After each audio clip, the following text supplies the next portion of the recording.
Satellite जिला करम पारा चनार जिला भर में मुहर्रम अल हराम के जुलूस अज़ा अपने मुकर्ररा रास्तों से होते हुए इख्तिताम पजीर हुए। डीजी रेस्क्यू 1112 डॉक्टर खतीर अहमद की हिदायत की रोशनी में डिस्ट्रिक्ट इमरजेंसी ऑफिसर करम गुलाम मुर्तजा की ज़ेर निगरानी जिला भर में रेस्क्यू व्हीकल्स तैनात कर दी गई थी। सामने रेस्क्यू एहलकारों ने हजारों की तादाद में अज़ादारों को इब्तदाई तबी इमदाद फराहम की।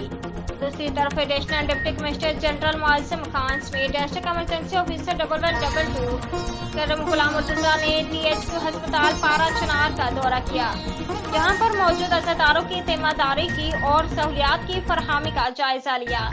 इसके साथ साथ डिस्ट्रिक्ट इमरजेंसी ऑफिसर की हिदायत की रोशनी में लोअर एंड सेंट्रल करम में भी इमरजेंसी ऑफिसर जनाब फरमानुल्लाह साहब की ज़ेर निगरानी रेस्क्यू टीमें अज़ादारों को सहूलियात फराहम करती रही। रियाज अली, ब्यूरो चीफ, ज़ोर न्यूज़, सैटेलाइट जिला करम।